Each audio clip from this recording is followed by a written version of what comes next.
acerca de Dios y de la Escritura. Yo escogí para hoy unos pasajes que se encuentran en el libro de Lucas y son historias, pero queremos sacar una enseñanza de estas historias. En primer lugar, Jesús estaba dando señales de la venida de él a los discípulos.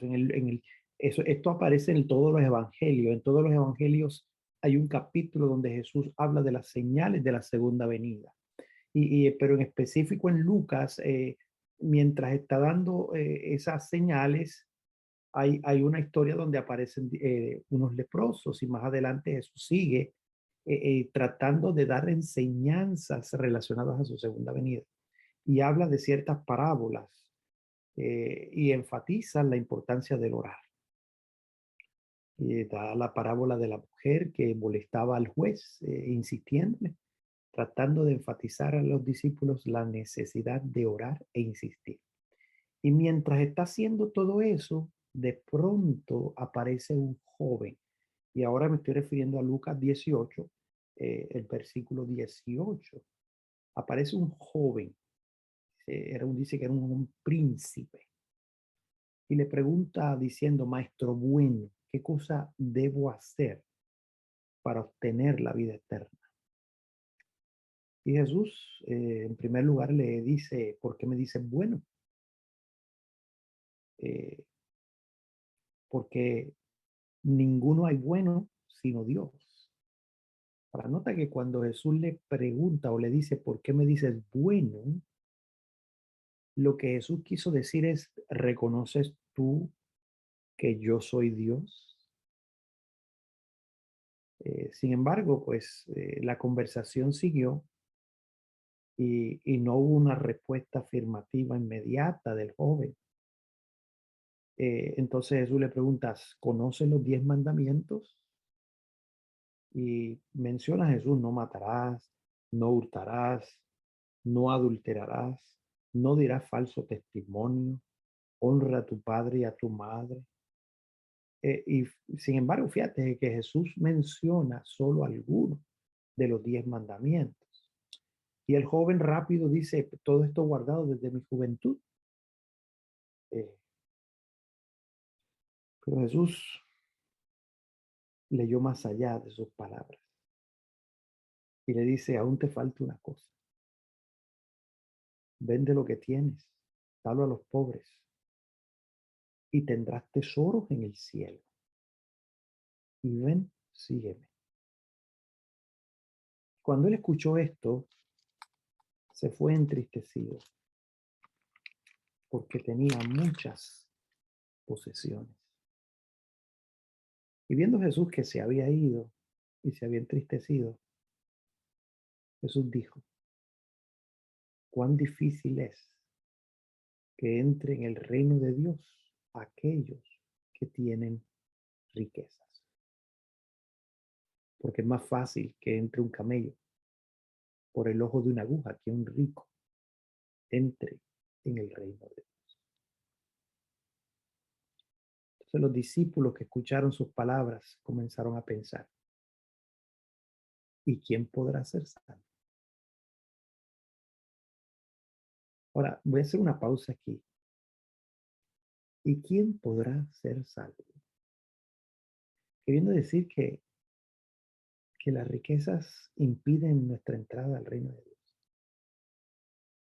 Y yo sé que muchos de nosotros, pues, venimos a este país, venimos a trabajar, venimos a conseguir plata, mandarle a nuestros familiares, etcétera. Pero que a veces en ese problema nos absorbe el alcanzar riquezas, el alcanzar, y nos olvidamos de que esas mismas cosas pueden impedirnos entrar al reino de Dios. Ahora, Jesús no se quedó ahí.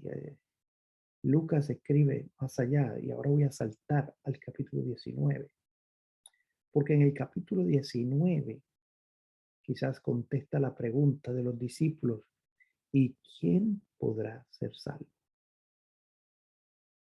Allá en el capítulo 19, en el versículo 1 dice que entrando Jesús iba pasando por Jericó y ahí había un varón llamado Zaqueo, el cual era el jefe de los publicanos y dice que era rico.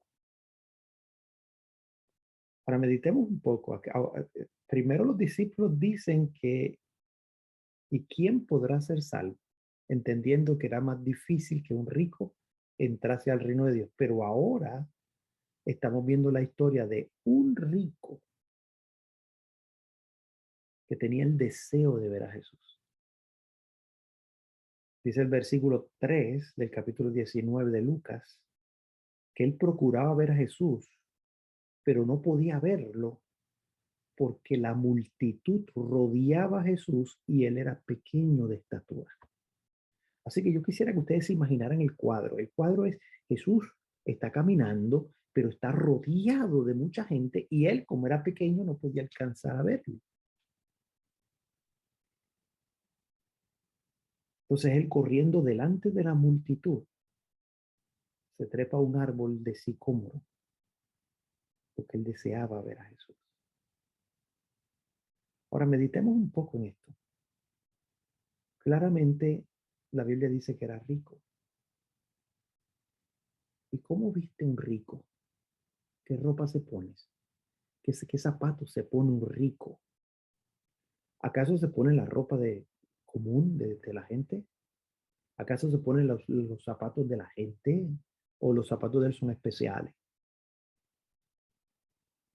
Entonces, pensando en eso, ahora piensa cuando tú te trepas a un árbol, ¿qué pasa con tu ropa? ¿Es fácil treparse a un árbol? Eh, ¿Te treparías tú a un árbol con ropa de sábado? Para, para que tengamos una idea, ¿no? El rico viste con vestiduras finas. Sin embargo, a Lázaro no importó cómo estaba vestido. A Lázaro no le importó, perdón, no es Lázaro, es a Zaqueo. No le importó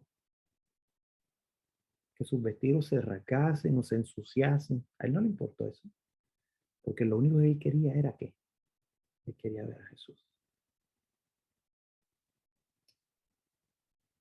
Pero cuando Jesús vino a aquel lugar,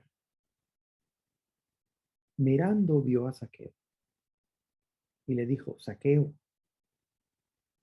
date prisa, desciende, porque hoy es necesario que yo pose en tu casa. Pero lo interesante es que cuando Jesús llegó debajo del árbol, llamó a Zaqueo por su nombre.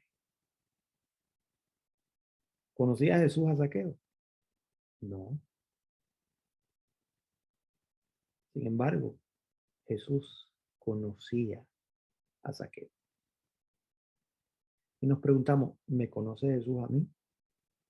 ¿Me conoce por nombre? Ahora, ¿estamos dispuestos nosotros a ensuciar nuestra ropa con tal de ver a Jesús?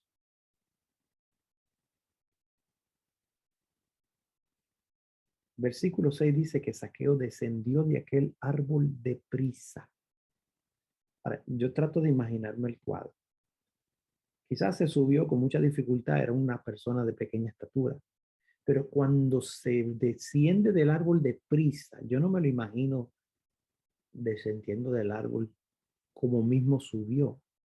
Yo me lo imagino tirándose del árbol porque quería bajar deprisa. Me imagino que se ensució, pero a él no le importó.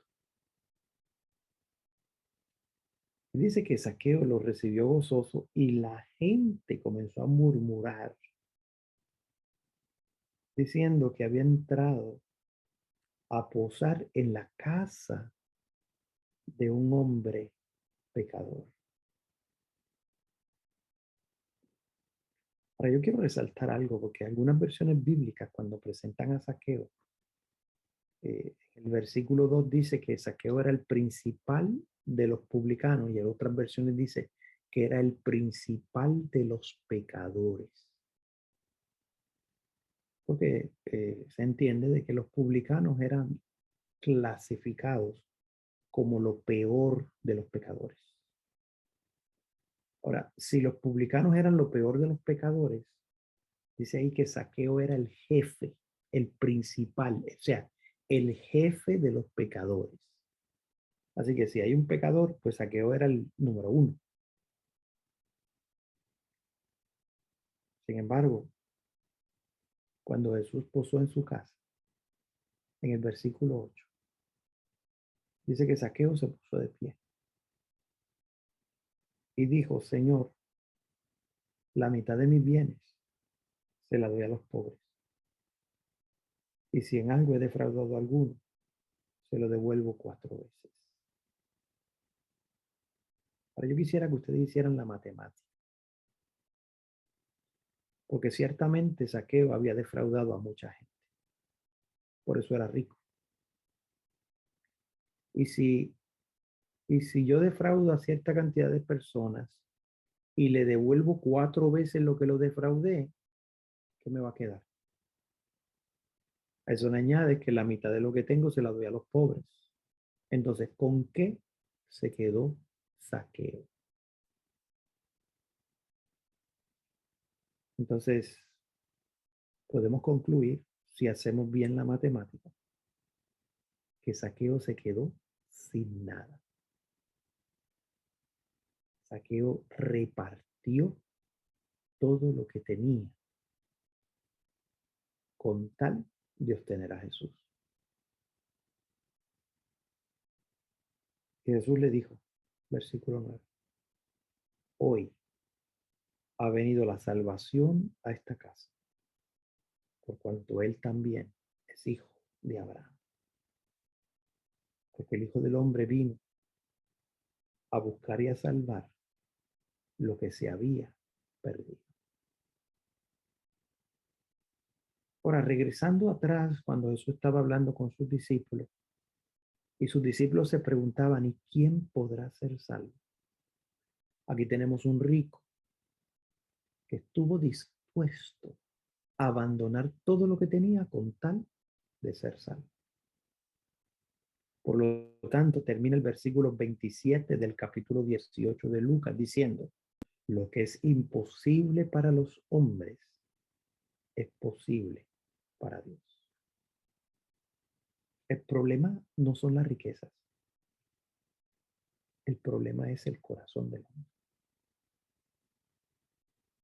Zaqueo estuvo dispuesto a sacrificarlo todo por seguir a Jesús. Y me pregunto, ¿y cómo fue la vida de Zaqueo después de que Jesús estuvo en su casa? ¿Sería la misma? La vida de Zaqueo completamente cambió. Zaqueo ya no era el jefe de los publicanos. Zaqueo era una persona honesta, una persona que para él el obtener a Jesús era lo más importante. Y la pregunta es, ¿qué estoy yo dispuesto a ofrecer o abandonar con tal de obtener a Jesús? Hoy es un día de trabajo, vamos a salir a trabajar, a encontrarnos con gente, a negociar en distintas funciones. Y pensamos, ¿y qué estamos dispuestos nosotros a ceder y a mostrar con tal de tener a Jesús? Jesús ha venido hoy a nuestra vida y Jesús quiere posar en nuestra casa. ¿Estamos dispuestos a dejarlo entrar? Abramos nuestro corazón, porque Él no desea quedarse fuera. Él está a la puerta y llama. Si alguno oye mi voz y abre la puerta, entraré a Él, cenaré con Él y Él conmigo. Jesús desea posar con nosotros y nos está llamando con nuestro nombre el día de hoy. Permitamos que Jesús more en nuestro corazón y veramos y seremos testigos de que durante el día de hoy nuestra vida será diferente. Inclinemos el rostro para orar. Amoroso Padre, Señor, al repasar las historias bíblicas, nos damos cuenta cómo tu poder, tu bondad, tu misericordia, con aquellos que somos pecadores, puede transformar nuestra vida de tal manera que lo que es imposible para los hombres es posible para Dios. Lo que antes era ya no soy. Lo que hoy soy no seré mañana. Porque tu gracia y tu bondad y misericordia nos va cambiando y nos va transformando de gloria en gloria. Permítenos en este día sentir tu presencia y sentir el cambio en nuestra vida.